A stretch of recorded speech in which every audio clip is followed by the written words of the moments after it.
Greetings. I am continuing my experiment with recording with the old phone and in a slightly different location. Same room, different part of the room. And I'm continuing going through the discourse on method by Descartes. So we may actually finally wrap up part 5 of the discourse today. That's my plan. He's just described the circulatory system and done a fairly good job of it for 1600s medical science. But the real point of it was to describe how the body is just a machine. It does not need the soul to keep it alive or to manage any of its activities. After talking about the circulatory system, he does the same thing for another paragraph, talking about how the body is a machine with more details, nerves, muscles, etc., etc. And then he talks about the difference between humans and animals, and also the difference between humans and robots. Yes, he talks about robots, but he doesn't say robot. The word in this translation here is automata, which is a great word. He talks about automata, which is basically a way of saying robots. He talks about machines that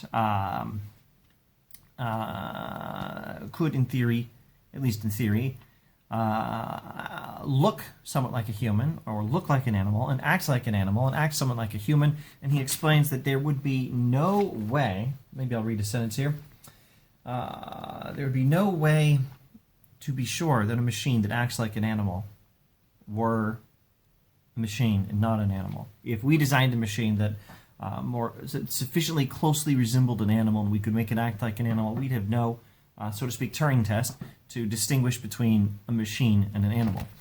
I paused here in particular in order to show that if there were such machines having the organs and the shape of a monkey or of some other animal that lacked reason, we would have no way of recognizing that they were not entirely of the same nature as these animals. Whereas if there were any such machines that bore resemblance to our bodies and imitated our actions as far as this is practically feasible, we would always have two very certain means of recognizing that they were not at all for that reason true man. In theory, you could make a machine that would act like a monkey, and you would have no way of knowing for sure, if it was a good enough machine, that it was a machine built by humans and not an actual monkey, because an animal is just a biological machine. Whereas, if you made a machine that looks like a human and acts like a human, no matter how perfect you could make the machine, it would be distinguishable from a real human, because a human is not just a body, a human is also a soul. In other words, the animal, an animal, a monkey, a dog, a cat, is just a body, and the body is just a machine. And your body and my body is just a machine. But the soul is not like that, and the soul is where thought is. And we could, in theory at least, make machines good enough to look like the bodies of animals or the bodies of humans, and to some extent act like the bodies of animals, and to a complete extent act like the bodies of animals act, and to some significant extent act like the bodies of humans. But the things humans do that are the result of the conscious thought in their souls, that's something you can't imitate with a machine. And he gives two reasons for this. The first is that they could never use words or other signs or put them together as we do in order to declare our thoughts to others. A machine, at its best, could not arrange its words differently so as to respond to the sense of all that will be said in its presence, as even the dullest men can do.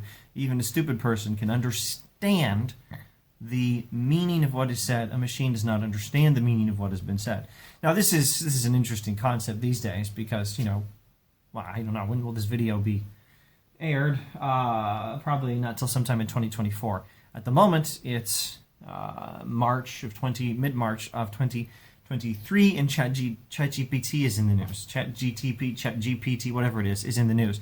And I don't know where the experiment will be 1 year from now, but at the moment, we are experimenting with machines that imitate human speech. And I don't rightly know how well Descartes' analysis is holding up here. I think his principles have at least something insightful here. The machine would not understand the sense of what is said as even a dull human being, as even a stupid human being can do, because the machine's still not conscious. But whether you can have it imitate human speech patterns to such an extent that it can pass, so to speak, a Turing test, I don't know. I don't know. And there might be a huge difference in how we talk and what we're training the machines to talk with. Train might not be the right word. People were just discussing this on Ricochet yesterday. Is train the right word? I think there's another word that's somewhat more technically correct than training an AI. But anyway, we train them or we program them to study human speech and imitate it. And I'm very much afraid that someone is programming ChatGPT and these other things to study and imitate human speech on Twitter. They're not reading the dialogues of Plato. They're not reading Shakespeare and imitating proper civilized human language and discourse. These guys have no ability to do that. No, they're imitating Twitter. It's really bad. That's what I'm afraid of. So it might be that if you can just have a proper conversation that requires some actual conscious thought, you could still do something like a Turing test and beat ChatGPT, as long as you're not requiring it just to imitate the lowest and most useless patterns of human thought, speeches of politicians, and conversation on the internet. I don't know. I really don't know. Anyway, Descartes says, rewinding to Descartes, after this brief, indecisive reflection as to, is he right? Let's at least be clear on what Descartes actually says. He says, a machine, because it's not conscious, could not pass for a person. And that's one reason, because it wouldn't understand what's said without any consciousness, and therefore you could tell by talking to it. The second means is that although they might perform many tasks very well, or perhaps better than any of us, such machines would inevitably fail in other tasks. And by this means, one would discover that they were acting not through knowledge, but only through the disposition of their organs. They would just be machines, not consciously understanding anything. Reason, organs. Consequently, it is, for all practical purposes, impossible for there to be enough different organs in a machine to make it act in all the contingencies of life in the same ways that reason makes it act. So basically, speech and action. In speech and in action, you'd be able to distinguish a machine from a person. Now, again, our main goal is not to evaluate whether Descartes is right and whether any recent developments in AI tech pose any significant objection to this detail in his philosophy, although that's, in itself of some interest. The main goal is just to understand what Descartes is saying here, and I particularly want to emphasize his metaphysics. This is Cartesian dualism we're talking about here. He's explaining and emphasizing and illustrating and reiterating the principles that a mind is not the same thing as the body. The body is matter, obeying the laws of physics. And mind is that which thinks and does not even occupy space. Matter occupies space and obeys the laws of physics. It doesn't think. Mind thinks and does not occupy space. And these two things are totally different. And what are you? You are actually mind.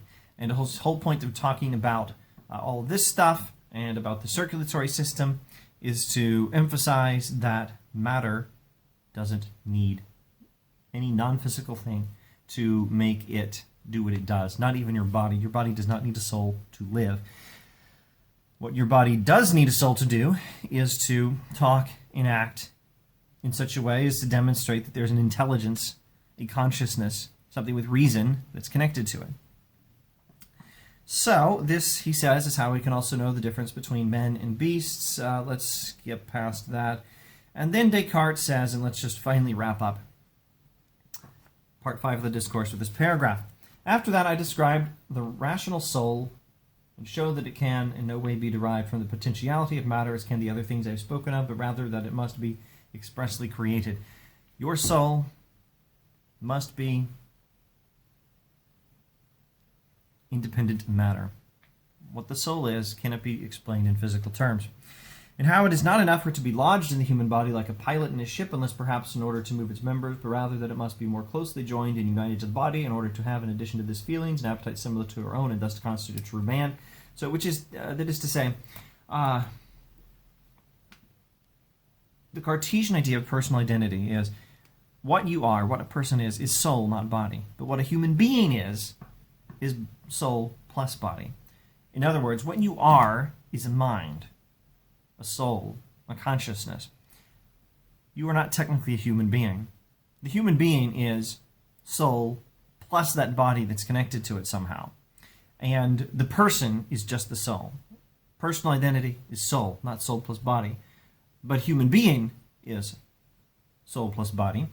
What I am is not a human being. I'm not a human being. I'm just my soul. But that combination of soul plus body makes a human being. And I am a part of that human being. The other part is my body. As to the rest, I elaborated here a little on the subject of the soul, because it is of the greatest importance. For after the error of those who deny the existence of God, which I think I've sufficiently refuted, there is none at all that puts weak minds at a greater distance from the straight path of virtue than to imagine that the soul of beasts is of the same nature as ours, and that is a consequence we have nothing to fear or to hope for after this life any more than do flies and ants. Okay, so God and the soul, like many philosophies, ancient, medieval, modern, the place Descartes ends up with is talking about God and the soul, and he says, most important thing is to prove the existence of God. I've done that. And the next most important thing is to understand and prove the existence of the soul. And after the great mistake of failing to recognize the existence of God, the greatest mistake we can make is probably to fail to recognize the existence and nature of the soul, which is what makes people bad, because they don't understand that there's an afterlife. Because the soul, if you understand its nature properly, you will understand to be a thing that continues to exist after death. The soul is immortal, unlike the body. On the other hand, when one knows how different they are, one understands much better the arguments which prove that our soul is of a nature entirely independent of the body. Soul is entirely independent of body, and consequently that it is not subject to die with it. So death does not end the soul. Then, since we do not see any other causes at all for its destruction, and what else could possibly kill the soul? It's a mind. It doesn't need matter to think. Other than the omnipotence of God, they could remove a soul from existence. It's impossible to think of anything else that could destroy a soul. You can't imagine minds fighting each other, can you? Bodies can fight each other, not minds. They're not even in a space. What would that even mean? Since we do not see any other causes at all for its destruction, we are naturally led to judge from this that it is immortal. And this turned out to be a pretty common thing in early modern philosophy. At least from Descartes up through Kant, talking about the rationality of belief in God and belief in the soul were the most important things for establishing good religion and good ethics. Good religion by establishing the existence of God, good ethics by showing that the soul that the soul exists and is independent of the body, and therefore there is life after death, and therefore you can expect to much as Plato talked about in the Republic, Book 10, you can expect to eventually face some consequences for your actions. This is different in different philosophers. Between Descartes and Leibniz and Berkeley and Kant, you'll get different versions of this, and not everyone's saying, I can prove the existence of God in the soul. Kant says you can't prove it, but you ought to believe it anyway for certain reasons he lays out. And nevertheless, there is this pattern that a lot of these modern philosophers make it I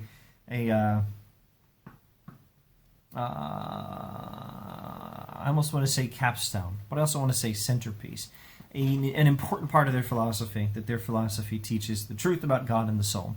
And Hume is not following this pattern. This is not a description of everyone in early modern philosophy. In any case, I think I'm reasonably pleased with the lighting with this setup, so maybe I'll keep using the camera in this exact location.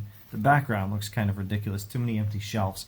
Anyway, thanks for watching, and we'll get to Descartes Part 6 next time.